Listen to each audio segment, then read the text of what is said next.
When we're little kids, our parents tell us what to do. They let us know when we're doing something wrong, and they correct us. Sometimes this is gently and with love, and sometimes it's not. But we learn all about right and wrong, and we start to look for it and aim for what's right. We hide what's wrong so that we avoid guilt, shame, and judgment. And we look for that someone to tell us what to do so that we can be correct. Sound familiar? Stay tuned and I'll tell you about a different way.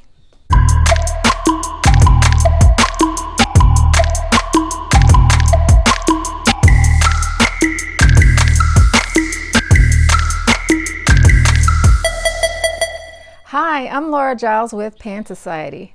Thanks for being here. Before we go on, I want to ask you to like, share, or comment if you like this video. And if you like our channel, please subscribe so that you don't miss a video, because we post one every day of the week. Okay, so you get the idea that we're conditioned from a very early age to look to someone else for what to do, how to be, and what to believe. There's always someone who's not us who knows more. Some spiritual paths are built totally on this idea. Submit, surrender, follow this one person or this God or gods, and you're going to be all right. And if you step out of line, something bad's going to happen. So you can't trust yourself. Animism's not like that.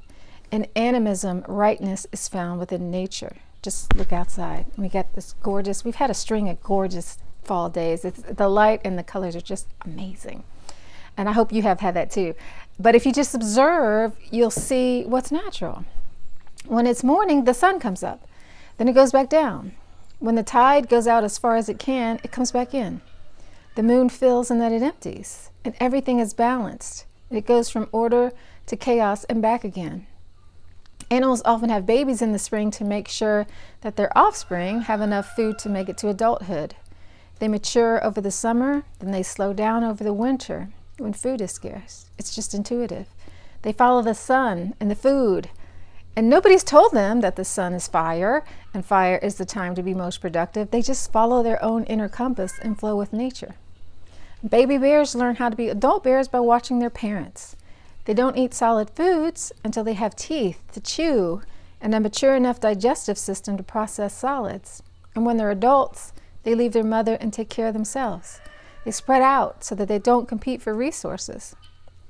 The male offspring can travel up to 130 miles away from mom to avoid mating with her. How do they know? They just listen. And the answers are always inside. It comes from nature. We just have to listen. So the same is true for you. And this is where people get into trouble. We don't listen. We don't learn with our senses. We learn with our brains. So many of us are what I call top heavy. Our brains are just bursting with information and we overthink things, and this creates anxiety.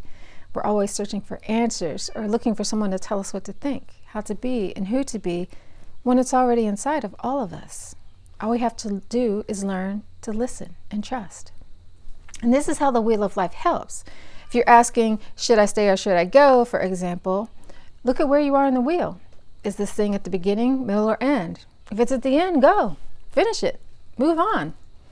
If you're still growing in it, you probably still have some things to learn, so stick it out. Or another way to look at this same question is with the elements instead of the seasons. For air, you might ask if you're looking outside the box for solutions.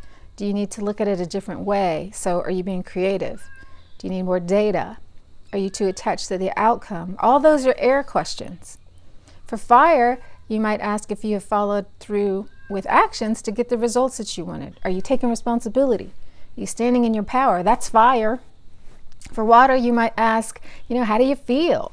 Are you being flexible enough? Are you fighting the flow? For earth, you might ask if this thing has a strong foundation. Is it stable? Can it feed your emotions, body, and soul? And if not, can it be built? Is the cost worth the benefit? So that's why I like the basics. It doesn't get too complicated or overwhelming if you keep things basic. So when you need a guru, trust your gut. If you haven't developed your own mind, body, and spirit well enough that you can do that yet, look to nature. What would nature do? Don't put your faith in a guru. They're great for motivation and wisdom, but ultimately you have to live your own life by your values and desires. You don't want to be a carbon copy or a passive follower. And the answers are already here, always in nature. Just look around. And I hope that was helpful for you. If you liked it, show me some love and hit that like button, share it with other people, and I hope to see you on another Pan video soon. Thanks, bye.